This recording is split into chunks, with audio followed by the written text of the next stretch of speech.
discuss how to effectively respond to Filipino cancer patients and to address their unmet needs. So allow me to ask first, please. We have the Society of Gynecological Oncologists of the Philippines here. We also have the Philippine Cancer Society and also the Carewell Community Foundation.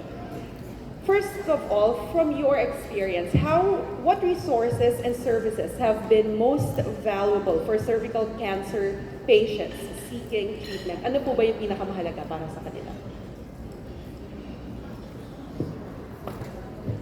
Maybe I can answer that question. I am from the Society of Gynecologic Oncologists of the Philippines, so we are the primary providers of care for these patients of probably whatever stage. So the treatment for cervical cancer varies depending on the stage. No? So early stages can still be treated with surgery, but locally advanced stages has to be treated with combination of chemotherapy and radiation concurrent. So what are the things that are needed by the patient? First, they should have access to the healthcare provider, and that healthcare provider has to explain to them what treatment entails. So the patient also has, aside from what treatment she needs, there has to be the facility. So if it's a surgical procedure, then she has to go to a gynecologic oncologist to provide the optimum surgical management for her. If it's a locally advanced disease and she will be needing radiation, then we need to have also radiation oncology. So it's a collaborative effort. However, if patients come to us late in the stage, they already have complications, they have urinary obstruction, etc., then we need to have internists, nephrologists, urologists to be on board. And aside from that, of course, come late to the end, palliative care is also very important. Actually, in all stages of the cancer, palliative care is also. Would you like to add po from Carewell or? Well, from our experience at Carewell, the resources that are most used for cancer patients in general will be for emotional support. The medical community basically looks at treatment of the body, but there is the tendency to overlook the emotional, psychological needs of the patient as well as their families, caregivers. So that's what we try to provide in conjunction with the medical aspect. And also, we believe in empowering the patient so that they have access to as much information as possible, whether it's getting second, third opinions, doing their own research, provided they go to the right sites so that they make the most informed decision, because it's their body, so it's their decision in conjunction with consulting with their medical professional. See, Doc Jean talked about medical services and you as well, Sir Oliver. I want to talk about the accessibility to these medical services, because according to an Economist impact report on cervical cancer, there is still a need to really improve on the treatment and patients' access to public services and health system capacity. Based on your experience po, in your communications with patients, how is their experience in accessing these public services po? We are made aware in the coalition po, in the cancer elimination movement, that there are only limited hospitals that are accredited to access, I think, the cervical cancer package, for example. What can you say about this? Yes. Can you say something? I think one of the challenges with treatment of cervical cancer is access to medication. It's always been a NCR kind of thing. So one of the things that we would want to advocate is setting up cancer centers outside NCR So in our institution, we are a standalone cancer center serving the Calabarzon area, and we are presently servicing people from Laguna and Quezon provinces, when in other terms, they would go all the way to Manila, and that's a 5-hour, 4-hour trip. And the economic aspect, as you would say, from a transportation point of view and time point of view, will be addressed if we do put up more centers outside NCR. Yeah, I agree with that also. But there's a big reason, Mama, why yung survival rate is almost half, no? So for us in the society, we have a program called patient navigation.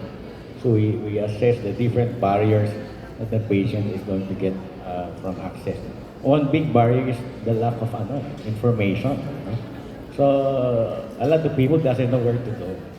So we have a PhilHealth and other access, but they really don't know how to get there. No? In fact, it's very hard for us to get to the grounds. No? Yung isang program before with Department of Health, yung access program, BCMA program, breast cancer access program, it took us 3 times to launch it with Secretary Ona, etc. So we really need to have a structure that the people must have an information of all these access programs. Kasi we have naman, no? But although it's not that big, pero it's not in the rural areas, it's not being provided to all the people in the grassroots. Kahit yung mga LGUs, kahit yung mga other hospitals, doesn't know how to get to the tertiary care. So information is a big thing. The other reason bakit mababa yung survival, because most of these are advanced now. When they get into the hospitals, diba? So madaming patients doesn't have a test and para malaman as early as possible. So that's also the resources that we need, no, for the screening and diagnostic. Kasi pagpunta kila Doktora Toral, advanced na sila. And so that's a lot of things. So the information for the screening, diagnostic, and the access, the access sites, the medicine. The DOH is a very nice program. Pero if the people do not know how to go there, so it's very hard for them. Can we ask the government representatives here? Kasi sayang, maraming magagandang programa. We have a lot of services available. But parang ang problema ngayon is the education. Kaya walang awareness. What can you say about that po? And how can we strengthen the awareness, which is very important because it can really save lives. Kung alam nila kung anong gagawin nila, mas magagawan kagad ang action. Hello. So, actually, susugang ko lang yung sinabi ni Sir Ron from the Philippine Cancer Society. For the government, as you know, we have exponential increase in our budget. So, we started with around, in 2021, parang 100 plus million lang yung budget natin for cancer. Now, it's more than 2 billion pesos, including the Cancer Assistance Fund and the Medicines Access Program. So, while there's an exponential increase in the budget, in reality, kulang na kulang pa din talaga for all the cancer patients. That is why in the past year, actually, we're pushing for NICA localization. So the Cancer Warriors Foundation and the Cancer Coalition of the Philippines, as member of the National Integrated Cancer Control Council, is spearheading this together with us and of course together with the local government unit. So to answer your question with regards to information, ito talaga yung parang critical objective ng NICA localization is to increase the leadership and governance capacity of local government units to help us. It's not just the responsibility of the Department of Health or the DSWD, to inform the constituents and the community. So, Ma'am Menchie and the rest of the team has been going around local government units and us as well to inform the chief executives kasi we can't do it alone, diba? We can't just rely on the specialty centers of the Department of Health, but we need to capacitate also the level 1 and level 2 hospitals, which are actually karamihan ay local government facilities. So that's one. Second is, we need to improve capacity of our barangay health workers who are also our community navigators to help us, improve healthcare seeking behavior. Kasi We did a rapid assessment and we actually analyzed the patient journey of cancer patients in general. Ang isang takot nila is the fear of the diagnosis. Kasi, anong gagawin nila after diagnosis? So, they're afraid na baka walang treatment available and it's actually parang a death sentence na siguro for them. So isa yon na don't be afraid for the diagnosis because there are existing support mechanisms. So support mechanisms is not just coming from the national government agencies. So we need to lobby to the local chief executives, the councilors, the Committee on Health. That is why we have Councilor Alfred Vargas, Charm Ferrer, and other local chief executives who's really pushing for NICA localization. So I think at the end of the day, it's not just our responsibility who are here, but it's actually also patient empowerment and family empowerment because without them really pushing for or sabihin nila kaya ko to or they just give up. It doesn't matter if we have Cancer Assistance Fund or the Medicines Access Program if nobody is accessing it or nobody is going to our specialty centers. Yes, especially because early treatment is really important, di ba? Para mapababa natin yung number of yung mortality rate natin. How about DSWD or MPO? Yes. Hello. Good afternoon po. So for the Malasakit Program Office ko, sa government sector, alam naman po natin na mayroong budget na nilaan for the Malasakit Program. And gusto lang namin is with the close, ang so emphasize namin po is through, kasi madalas namin nare-receive na reklamo is wala na raw pondo from each hospital sa ganyan-ganyan. Pero gusto namin i-impart po na through close coordinations po with the CHD, local governments, and sa DOH hospitals, ano naman po namin, ma-interrogate po namin or maibibigay po namin yung budget utilization or downloaded funds para sa inyo. And kasi we are, sa Malasakit Program Office, we are guided by our administrative order, which is ang kagandahan naman po nun is covered naman po or nako-cover niya from screening to treatment and post-treatment po. So, yun lang din po, updated po ako sa sinabi ng panels po na awareness po and patient empowerment po. So, from the SWD, I also agreed po sa inyong mga na-discuss po ng panelists. So, yung ating pong awareness ng ating mga kliyente, kasi for example po sa DSWD, yung mga clients namin lumalapit sa amin were diagnosed with cancer, pero hindi po nila alam what the requirements, what are the needs, what the services and the programs that they can avail. So, isa po sa pinakamaganda talaga is the awareness ng aming mga clients. So, we need to improve the advocacy, the information dissemination up to the local government unit. Kasi alam naman po natin, we have the programs and services that already devolved to our LGUs. But hence, they are not aware of the programs and services na pwede natin maitulong sa kanila, lalo na po sa mga clients who are diagnosed with cancer. Based on our communication then with cervical cancer patients, one of their, you mentioned takot sila sa diagnosis, it goes hand in hand with yung sa treatment, it goes hand in hand with the cost. Okay, may treatment, ito yung mga kailangan kong daanan, pero magkano kaya aabutin ko? That is one of the problems that they are really facing, di ba? Currently, the government has, ito nga, kailangan nila na awareness, has a cervical cancer package that can be used for treatment, and we heard it's currently about, correct me if I'm wrong, Doc, 175,000. Is this correct? Or is this enough? Considering the different kinds of treatment, therapies that cervical cancer patients will have to go through, considering the length of time that the treatment will be taking place, is this enough?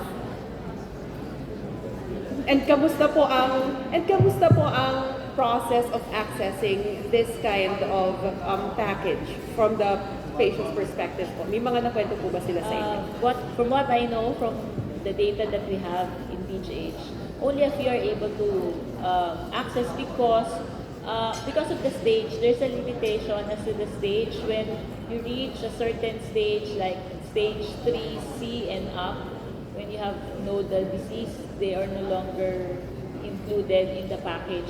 So there are certain, but I think they are on the way of reviewing the existing packages so that it can cover more. There are also there are so many variations as to, let's say, for example, radiation treatment.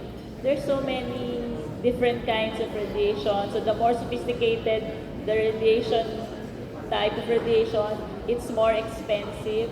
So these are the things that that really hinder some of our patients from availing of the C package. But of course, we have navigators already to help them with this in the different. I don't know how many institutions are covered by the C package for cervical cancer, but that's one of the things that really hinder them. Hindi sila nakaka-qualify from the start. But if they have, maybe, yeah, sir. I'd like to. The package is a good start already. But the other question, the other problem is, there are just few hospitals accredited for cervical. So there's not even hospital outside Metro Manila accredited for cervical cancer, which was, as compared to breast and others, ang dami talaga. So that's the other reason why even if the package is good enough, not a lot of patients can go to PGH. And the other one probably is out in Europe. So, so they're not around the Philippines. So we're looking for other hospitals to join this program for the Filipino charity patients, di ba? Kaya even if the package is good enough, hindi po kasya sa lahat ng mga more than thousands of women out there all over the country. Siguro, from us, no, I would like to view it in a systems perspective. So, while there are a few hospitals who are actually accredited with the Z benefit package, particularly for cervical cancer, probably because the services also are not available. So, for example, there's no radiation services there. But kakabit ng radiation is actually also the human resources specific for that hospitals. So, ito, lagi kong sinasabi also, and hinihingi namin sa mga societies to, for example, production of RAD-ONCO, diba? How is the society going about the fellowship program of the radiation oncology, or ilan ba all over the Philippines ang may, what do you call this, ang may training for RAD-ONCO? And where are they located all over the Philippines? So isa yun, kasi we cannot just accredit facilities without existing services and human resources. So that's one way of looking into it. But I'm not discounting that we don't need accreditation, because at the end of the day, our goal is for the National Health Insurance Corporation as a single payer mechanism. Diba? Yun talaga yung gusto natin. But currently, what our system is capable of is siguro it's not just PhilHealth's responsibility, but it's actually also the other parts of the system. So yung societies, yung facility, ano ba yung facility development plan nila? Kasi baka naman we have access site that is not actually part of their facility development plan is to be a cancer center, but they're having chemotherapy. So siguro isa yun to look into the accreditation as a systems perspective. Secondly is that we also have priorities sa Philippine Health Insurance Corporation. Dapat ata may PhilHealth dito, no? Hindi ako taga-PhilHealth. Oo. So, actually, marami akong questions for them. Pero for PhilHealth kasi, remember, while they have so many money, they also have a lot of diseases to cover. So for now, we have pushed for the increase in the breast cancer benefit package from 100,000+ to 1.4 million. Ang next namin na gustong kausapin sila is for cervical cancer and some childhood cancer. So for example, for childhood cancer, an increase in the benefit number of days from 45 to 90 days. Yun. Pero currently yung nasama namin for cervical cancer is the inclusion of visual inspection through acetic acid in their consultayo. Because before, it was only pap smear that was included. So many things are in the pipeline, but also there are also other priorities sa PhilHealth. So I'm happy that breast cancer has been pushed. We're hoping that the other cancers will also be pushed. That is why we have the Cancer Assistance Fund and the Medicines Access Program complementing actually the PhilHealth benefit package, because kung PhilHealth lang, marami talagang hindi makaka-access. So that's really good to know, no, that the review of the cervical cancer package is happening is Conversation. under conversation. It's a start, but malapit na.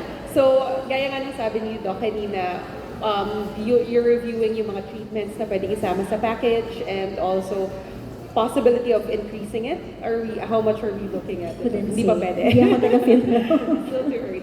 Okay, so balikan ko lang yung yung accessibility, kasi nabanggit nga na sa NCR lang merong accredited hospitals. How are we helping those with cervical cancers in the provinces? Do we have mechanisms or infrastructure? Do we bring them to to Manila, for example? Meron ba tayong paano natin sila matutulungan? Meron ba tayong DSWD? Maybe? Actually, for the SWD, we have the AICS, or the Assistance to Individuals in Crisis Situation. So, AICS has the satellite offices from the field offices and different social welfare and development satellite around the country. So, yung mga nasa provinces, they can go to the nearest field offices of the DSWD, or yung mga tinatawag po namin na SWAD satellite offices. So, it is accessible on their municipality, LGUs, kung nasasakupan nila. Pero kung dito po sila sa Manila na hospital, they can also go with the nearest DSWD satellite office dito. May I share our experience in Laguna? DSWD and Malasakit has been very helpful. So when patients come to our hospital, we usually connect them with our social service, and social service works with DSWD and Malasakit. And it's been very, very helpful in our patients in the Calabarzon area to get access to care. And yes, we do also have the facilities that you're mentioning, and we're hoping that our application will be approved by DOH. Let me just add, though NCR, most of the centers are in NCR, there are hubs in Mindanao, like the Southern Philippines Medical Center in Davao, and then in Cebu, in the Visayas. There's also Vicente Soto. So they have, although they are just identifiable hospitals in those areas, and there still is a need for more facilities. With regard to human resource in relation to gynecologic oncologists, we have at least one in every region at the moment, and the only region with just one gynecologic oncologist is Eastern Visayas. So she's based in Tacloban, but she still has to cover a lot. So we still need more, but we only have two at the moment, two training institutions for gynecologic oncology. Yeah. Yung patients, we recognize those a problem. Kaya tuwan-tuwa. Actually, sila po yung mga sikat sa amin. Mga patients namin, sila yung, we integrate the resources. So, sa mga may walang PhilHealth pa, of course, there's a regular PhilHealth pa din, di ba? So, they get to covered by the regular PhilHealth. And then, yung paborito ng mga pasyente namin, sila nga po. DSWD, Malasakit, at of course, DOH and CSPigma programs, which are all over the country. No? Before, ang sabi sa pasyente namin, nung bago lang malasakit, pasakit po sila. Pero ngayon, malasakit na talaga. They used to call that initially, but because medyo nawawalan nga before, but now, very helpful na talaga yung malasakit. So we for our patients, we integrate the different kind of resources para ma-complete yung treatment. Kahit nasa Visayas o nasa ganyan, using the different resources. It's very interesting to know po, no? And if, siguro it would be very ideal, ang saya siguro kung nalalaman ng mga pasyente to all these resources available to them. Kasi doon nanggagaling yung anxiety nila, yung fear, ayaw magpa-diagnose kasi baka walang tutulong sa akin.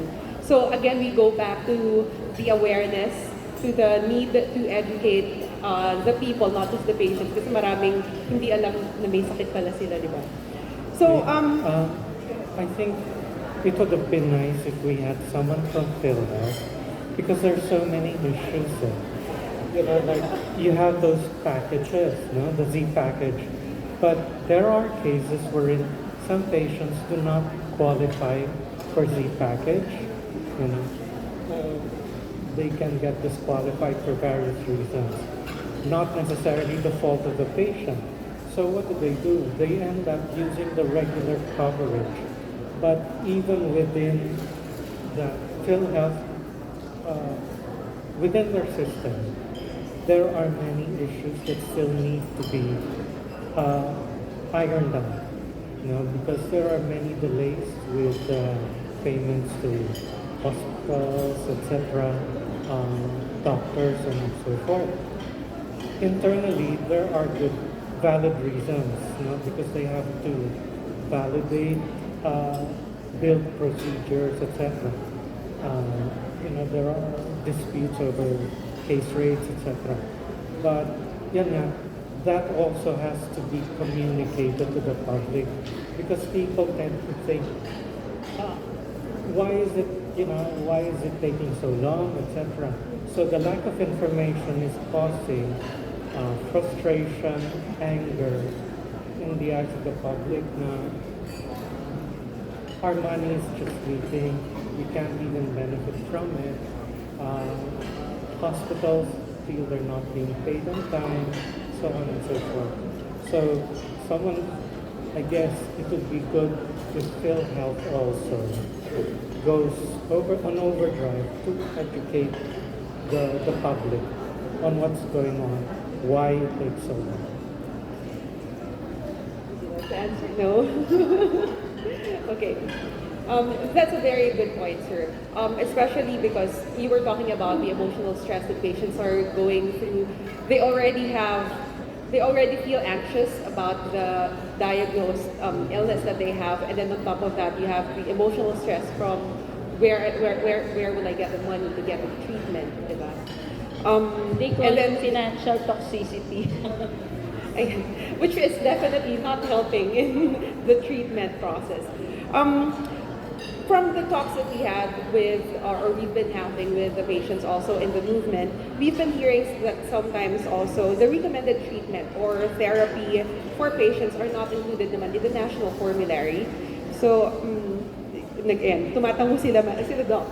Ayan, how can, maybe for DOH, how can we address this concern, and what are maybe possible ways forward to consider these treatments or maybe get the support from the government? Hindi ko na makita si Ma'am Daisy ng rehab. But anyway, so we know that, well, in the earlier panel that we had, Dr. Ingrid Magnata is actually informed us about the health technology assessment council processes. No? So they have quite a long process of reviewing medicine. So just for the information of everybody, the DOH cannot buy medicines not included in the, or not, yeah, and implementing units, ibig pong sabihin, yung other DOH facilities cannot procure medicines not included in the Philippine National Formulary. So to be included in the PNF, the Health Technology Assessment Council should have a positive recommendation for their inclusion. But the good thing is, well, it is a challenge right now, no, and I can speak for the DOST. The National Integrated Cancer Control Act actually mandates for the access to innovative medicines or those not in the PNF. So currently we're doing staff for the special access scheme. So it's actually part of it will be part of the Medicines Access Program where we can assist patients in getting or in accessing non-PNF medicines through PHAP and through the patient group. So I can't tell you still the details kasi kailangan pa namin pag-usapan na, but it's in the pipeline. So we're actually parang reviewing the Medicines Access Program to include as for example yung access to opioids, dapat pag-usapan namin yon because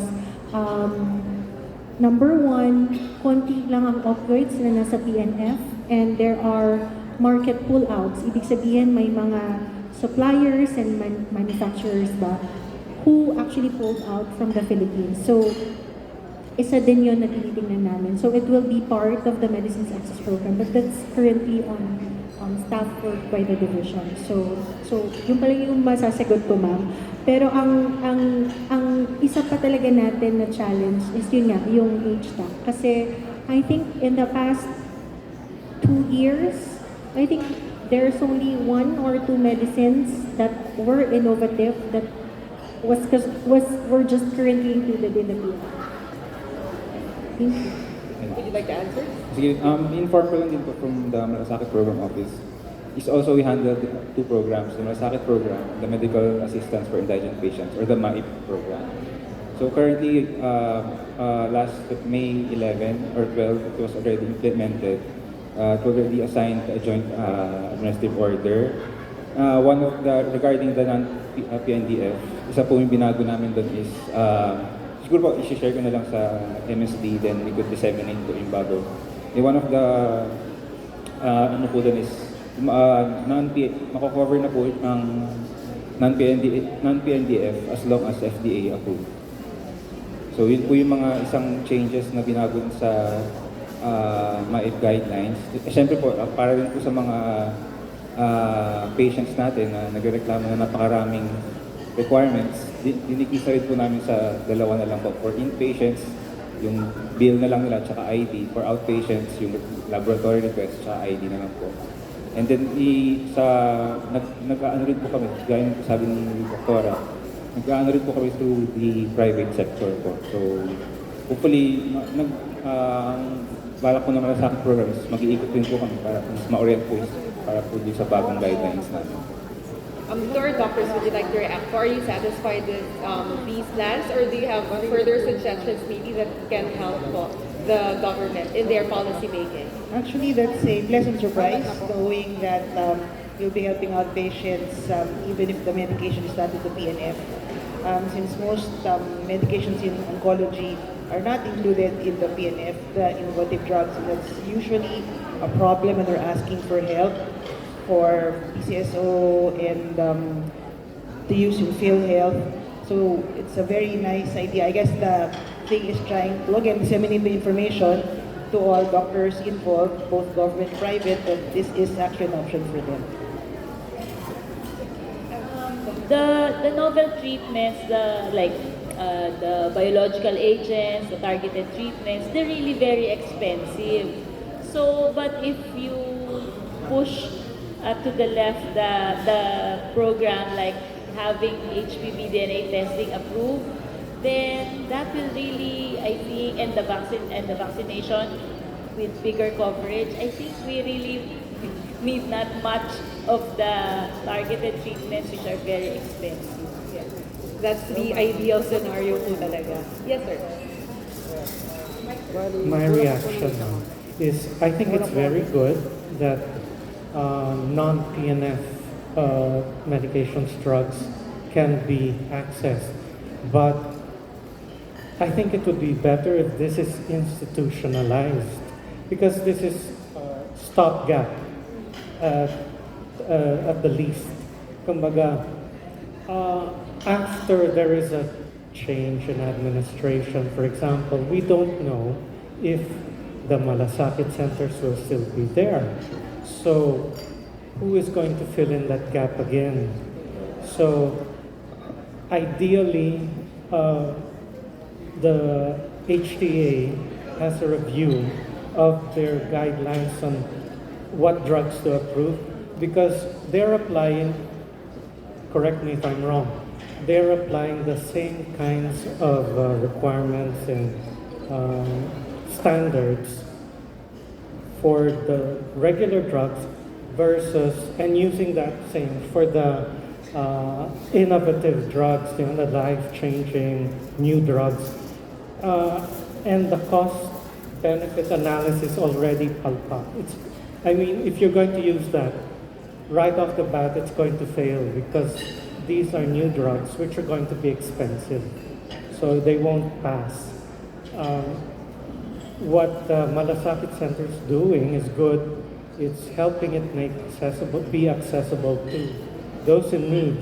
But my worry is it should be institutionalized eventually. Thank you very much. May dedicate ko po. Go ahead. For me, no, since the societies are also here, we encourage them to, if they have the capacity to develop clinical practice guidelines that can actually help the Department of Health and PhilHealth. So, kasi isa din yan sa tinitingnan ng PhilHealth if there are existing clinical practice guidelines. And of course, the Health Technology Assessment Council. So, we can actually push for certain medications that are already included in the clinical practice guidelines. And if it's already recognized by the DOH and is already included in the national practice guidelines. So, yun din siguro yung pakiusap namin sa mga societies and hospitals who have the capacity to actually develop clinical practice guidelines. Thank you. According to an Economist Impact report as well, cervical cancer cases are expected to increase further by 30.5% by 2030 and deaths by 38.2%. How is the health system preparing for the possible increase in detected cervical cancer cases? We've been talking about concerns, issues, challenges that we've been facing considering the fact na tataas pa, dadami pa, posibleng dumami pa yung cases. Are we prepared for this? How are we preparing for this? Actually, ngayon pa lang we're expecting that the cases will increase because we're doing the campaign, right? So, we're reaching out to those, especially in geographically isolated area, who cannot go to the hospitals or health centers. So, kinakatok natin sila, di ba, na magpa-screen. So, we're basically, expecting that the number of cases will rise. So, in our May 1 to 10 report for our campaign, actually mataas ang suspicious for cervical cancer. It's 17% out of those positive. But of course, these are, kailangan namin linisin yung data, but indicative, parang yung una naming analysis, nasa 17% ang suspicious for cancer.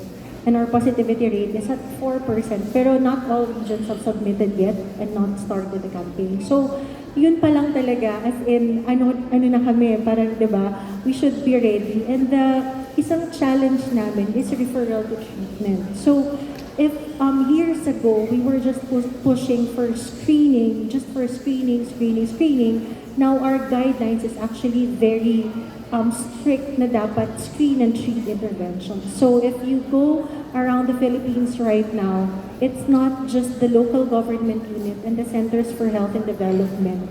Lagi dapat may kaakibat na hospital. May it be a level 1, level 2, and level 3 facilities. So they have created their regional micro plans and ano talaga siya, whole of region approach. Pero nakikita namin na ang referral to treatment ay napakababa. And that is one thing that we need to study kasi maybe, just maybe, there are patient factors, there are service provider factors as well that we need to look into.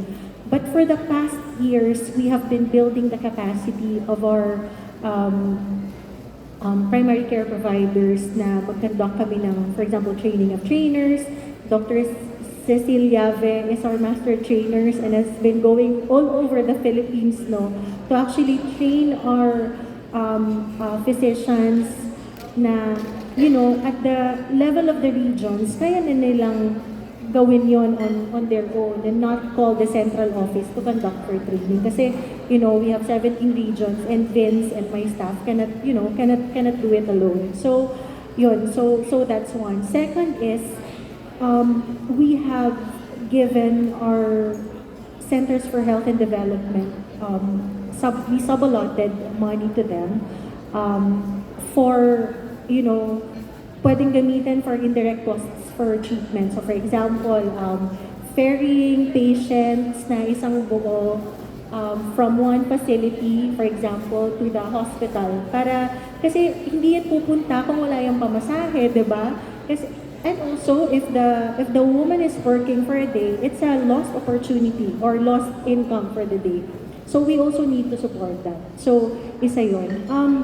But, you know, these money eventually maubos din yun. So that is why for the local government units to help us or probably have that parang counterpart mechanism din, no, na if that group of patients is coming from their municipality to help us, even though baka pwedeng gamitin yung ambulance nila just to ferry these patients. But for now, those are the preparations that we have apart from yung before pa namin ginawa, yung approval ng HPV-DNA and yung for vaccination. For the vaccination, no, we have costed the actual need of the government of the Philippines. So, if we will vaccinate 9 to 14 years old, yung buong yon, ang population nun roughly is about 6.6 million children, just girls. So if it's 2 doses, asa ng MSD, can you calculate 6.6 million times how much do we get? I think we get our bakuna less than 800 pesos for the government procurement kasi box. So malaki talaga yung needed money for HPV vaccination. That is why we need to rethink strategies as well for vaccination. So do we push still for a 2-dose or do we follow the SAGE recommendation of 1-dose vaccination? Or do we shift to another vaccine na 1 dose lang siya? Because we really cannot guarantee na we can give the entire 6.6 million, right? So that's why siguro sa year na to or perhaps early next year, we can release already the guidelines for the shift in strategies for human papillomavirus vaccination. Maybe for the second year of this conference, we can have PhilHealth plus policymakers, those who will be able to provide the budget needed. Because we've been spending trillions of budget every year, di ba? Hopefully, madagdagan ng budget for causes as important as this. Yes, ma'am. I was about to say earlier, if the HPV DNA test can be made a point-of-care test, like so that the women don't get lost to follow-up anymore. So once they have because if the machine is portable enough and you can have the result, so the woman doesn't get lost anymore. Same day. Yeah, same day. Same day. Yes, go ahead, sir. We lauded the government for doing this 3 months and more screening, elimination of cervix. So we have optimism but cautious, parang concern because what we're going to get is more patients. Kaya everybody is being consulted, the workplaces, etc. Civil society also.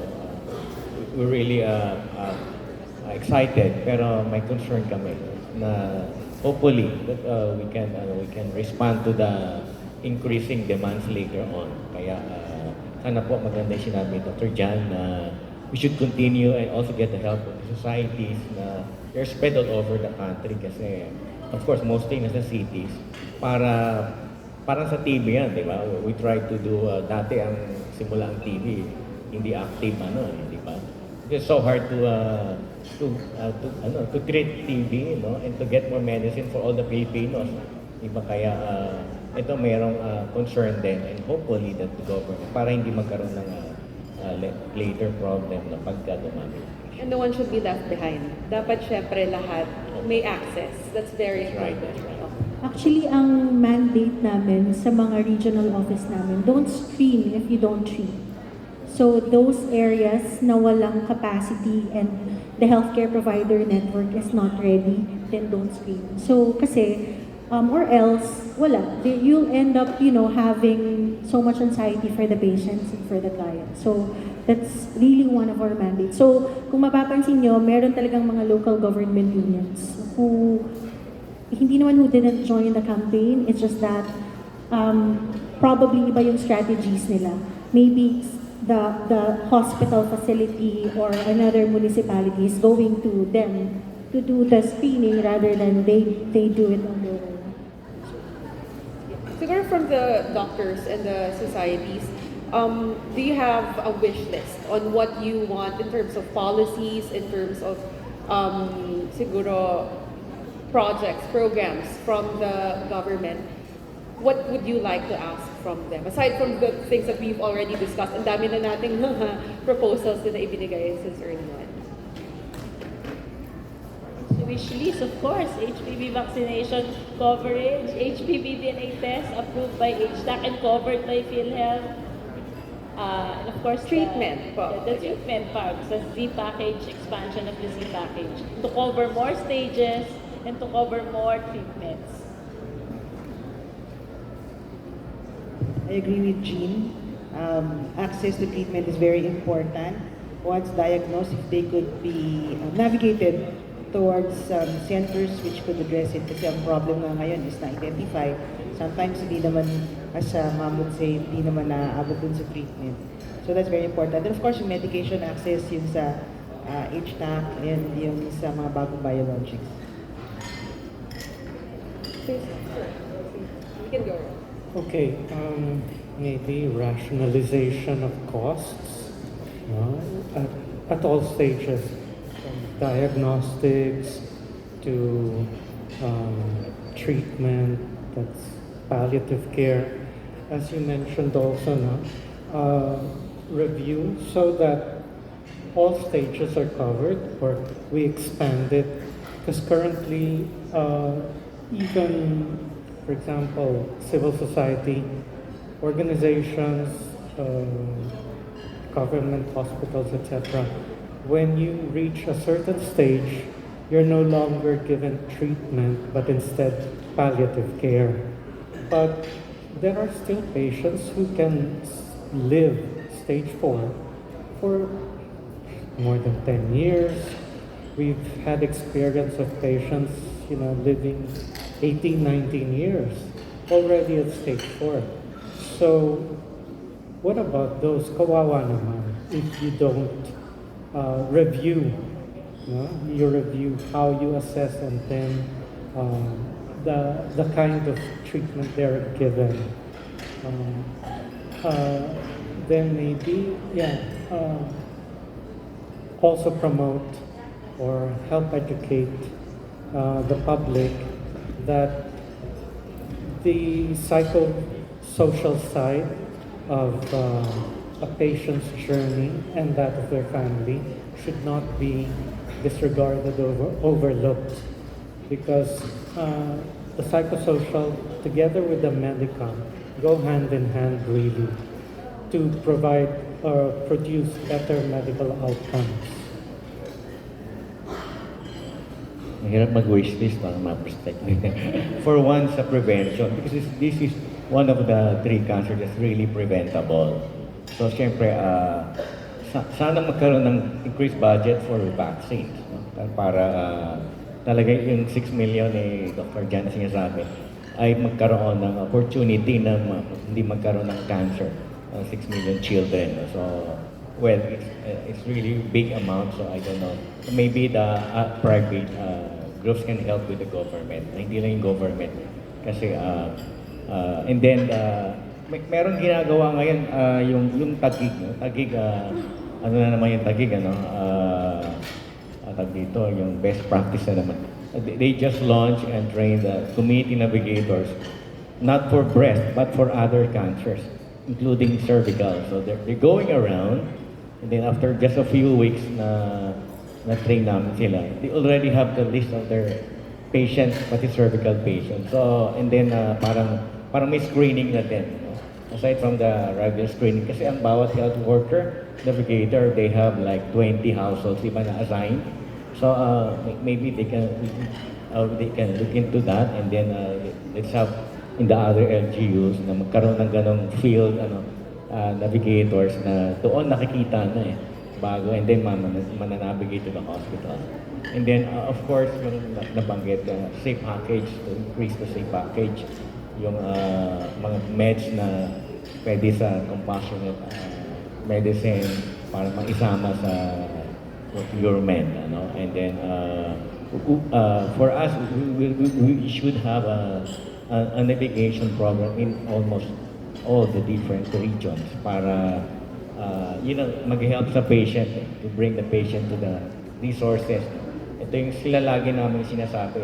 We had a formula para sabihin na, isang patient, cervical cancer patient that may need this much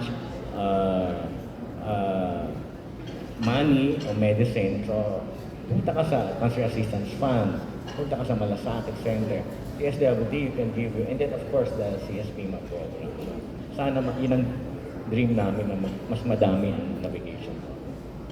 Gusto ko lang din balikan yung sinabi ni Sir Oliver kanina, and I think nabanggit ni Doc kanina.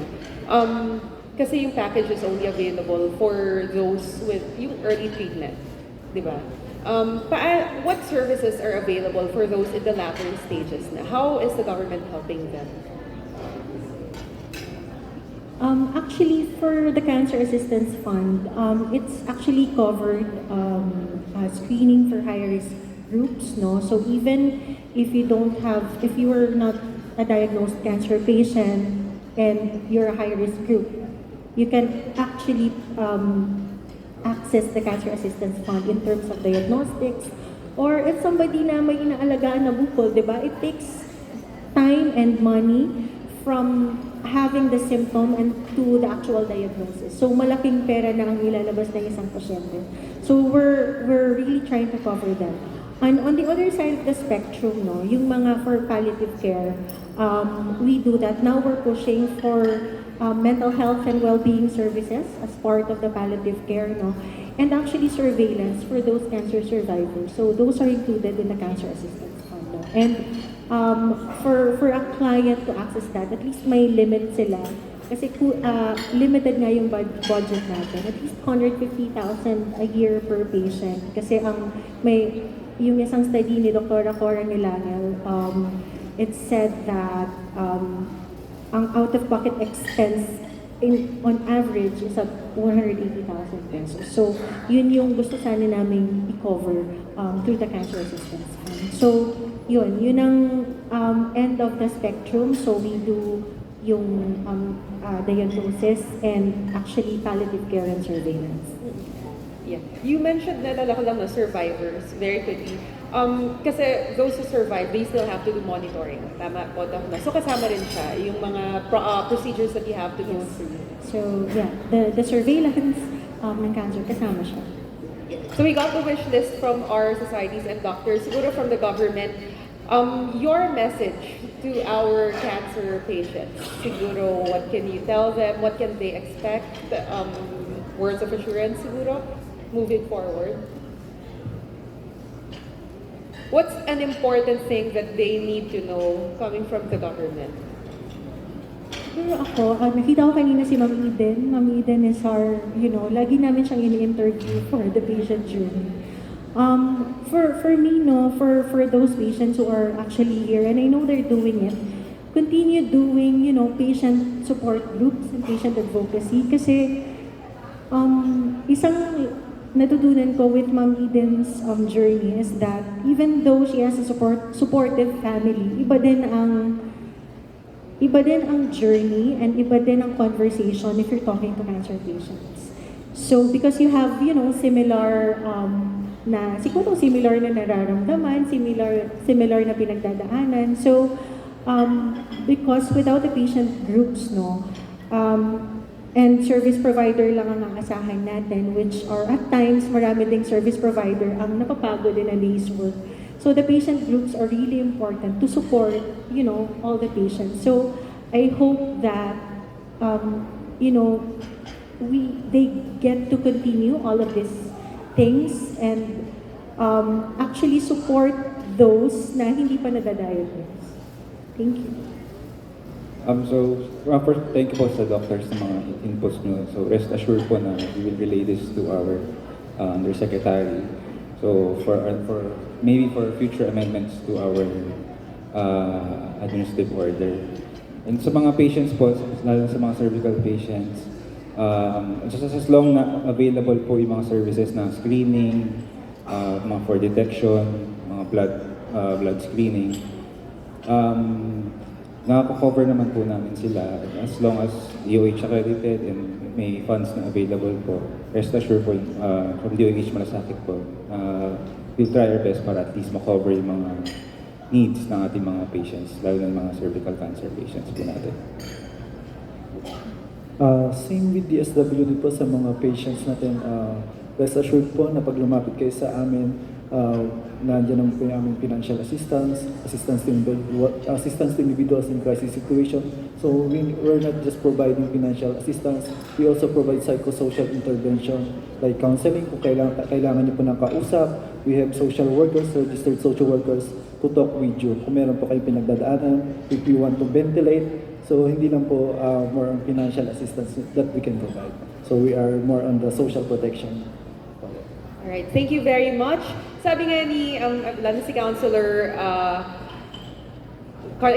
Vargas kanina, it's very important to have a whole of society approach, and I think that's what's happening here. We have the doctors, we have the societies, the patients, and we have the government exchanging ideas for the betterment of not just the patient, for our future generation. Kasi sabi nga, kailangan ma-institutionalize yung mga pinag-uusapan natin ngayon. So, thank you very much, and hopefully, pag nagkita-kita ulit tayo next year, we can discuss na how we're implementing the proposals that we discussed today, and we'll have more good news to hear about this cervical cancer elimination program that we're doing. Thank you very much.